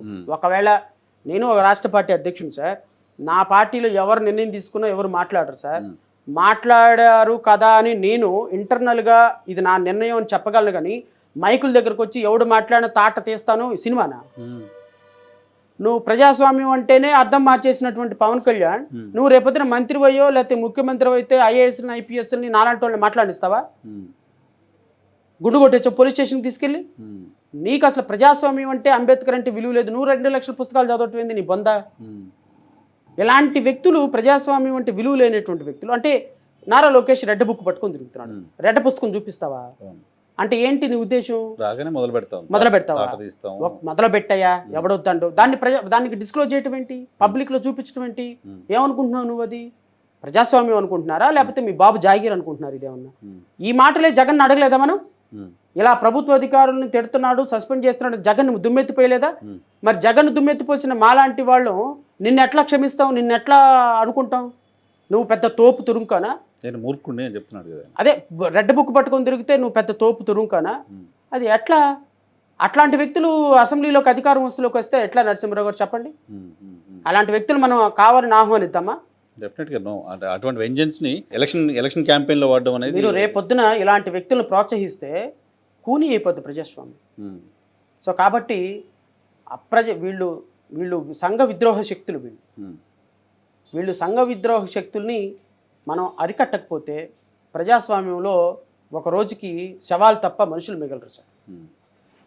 చివరిగా కంక్లూడ్ చేద్దాం. ఒక్కొక్క నియోజకవర్గంలో 150 కోట్లు పెట్టగలిగిన నాయకులు తెలుసు నాకు ఆంధ్రప్రదేశ్లో. ఏ నియోజకవర్గంలో ఎవరు ఎంత పెట్టగలరో అంచనా వేయగలం. 2019లోనే 100 కోట్లు పైగా పెట్టగలిగిన నాయకులు తెలుసు నాకు. సో ఒక నియోజకవర్గంలో ఒక అభ్యర్థి పెట్టే ఖర్చు అయినా జై భీమ్రావ్ భారత్ పార్టీ రాష్ట్ర వ్యాప్తంగా పెట్టగలుగుతుందా? మీ ప్రశ్నకి డైరెక్ట్గా సమాధానం చెప్పాలంటే నేను అనుకుంటాను ఒక కాన్స్టిట్యున్సీకి 50,000 కంటే పెట్టగలిగిన అభ్యర్థులు, 50,000 రూపాయల కంటే పెట్టగలిగిన అభ్యర్థులు ఒక్కళ్ళు కూడా లేరు సార్. ఎందుకు నా వరకు నేను కూడా నామినేషన్ వేయటం, పాంప్లెంట్ ఇచ్చి ఇంటింటికి తిరగటం తప్ప మా పార్టీలో ₹1,00,000 కూడా ఖర్చు పెట్టగలిగిన అభ్యర్థులు లేరు. కానీ మీరేదో 100 కోట్లు 150 కోట్లు అని చెప్తున్నారు కదా, అంతకంటే విలువైనటువంటి ఆదర్శం ఉంది. Exactly, super. అంతకంటే విలువైన ఆదర్శం ఉంది. అది అట్రాక్ట్ చేయగలుగుతుందా? అది ఓట్లు తేగలుగుతుందా? తేగలుగుతుంది సార్. నేను అనుకోవటం ప్రజల మీద నాకు అపారమైనటువంటి విశ్వాసం ఉంది. నేను చచ్చిపోయేంత వరకు కూడా ఆ విశ్వాసం అలాగే ఉంటుంది. ఎందుకు ఉంటుంది అని మీరు అడగొచ్చేమో. ఒక ప్రజాస్వామ్యంలో ఒక న్యాయస్థానం తప్పు చేస్తే ఈ దేశంలో ఇంకో ఆల్టర్నేటివ్ లేదు నరసింహ గారు. న్యాయస్థానంలోనే ఆల్టర్నేటివ్, దాని దగ్గరే వెతుక్కోవాలి. ప్రజాస్వామ్యంలో ప్రజలు తప్పు చేస్తే ఆల్టర్నేటివ్ లేదు, ప్రజల దగ్గర మళ్ళీ వెతుక్కోవాలి.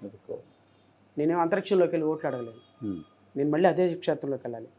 పదే పదే తప్పులు చేయనియండి, పదే పదే ఎవరికొకరికి వేయనియండి, పదే పదే ప్రజలకి దగ్గరికి వెళ్ళాల్సిందే. ఈరోజు 100 మంది వేస్తారు, రేపు 200 మంది వేస్తారు, ఆ తర్వాత 10,000 మంది వేస్తారు.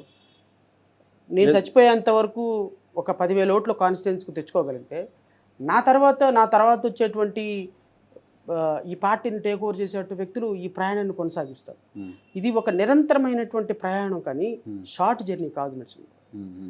ఎందుకంటే ఇప్పుడు నాకు 45 years, మహా అయితే నేను ఇంకొక 15-20 సంవత్సరాలు ఉండగలుగుతా రాజకీయాల్లో. తర్వాత నాకు వయసు అయిపోతుంది. ఈ వయసు అయిపోయిన తర్వాత ఈ 100 కోట్లు 150 కోట్ల బిజినెస్లో నేను ఎక్కడ ఉంటానో నాకు తెలియదు. బహుశా నేను చచ్చిపోయేలోపు లేకపోతే రిటైర్డ్ అయ్యేలోపు నేను ఒక కౌన్సిలర్గా కూడా అవ్వగలిగిన పరిస్థితి లేదు. ఎందుకు అంటే ఆ డబ్బులు, ఆ వ్యవస్థ మనం. బట్ అట్లని లేదు, ఆ డబ్బులు లేకుండా గెలిచిన వాళ్ళు సందర్భాలు ఉన్నాయి.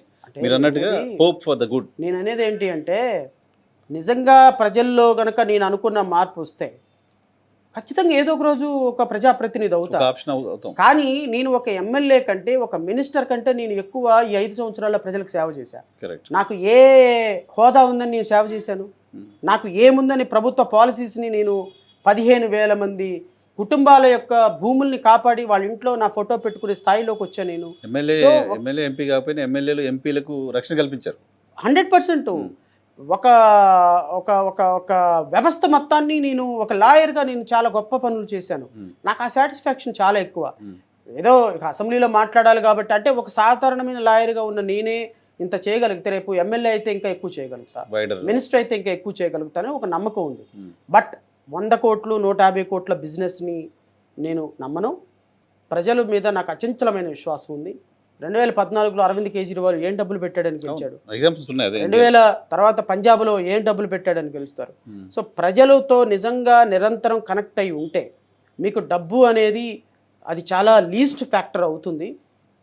ఒక రోజుకి ప్రజల మనసుల్లో ఖచ్చితంగా నేను అచంచలమైనటువంటి విశ్వాసాన్ని పొందగలననే నమ్మకం నాకుంది, ప్రజాస్వామ్యాన్ని నిలబెట్టగలననే నమ్మకం నాకుంది. నాతో నడిచేటువంటి ప్రతి అక్కకి, ప్రతి చెల్లికి, ప్రతి తమ్ముడికి, ప్రతి అన్నకి ఒక భరోసా ఇవ్వగలిగినటువంటి నమ్మకం నాకైతే అచంచలంగా ఉంది national. Right sir, all the very best. Thank మీ విల్ పవర్కి ఆల్ ది వెరీ బెస్ట్. మీరు సక్సెస్ అవ్వాలని కోరుకుంటున్నాను. Thank you very much. ఇది శ్రవణ్ కుమార్ గారితో స్పెషల్ ఇంటర్వ్యూ.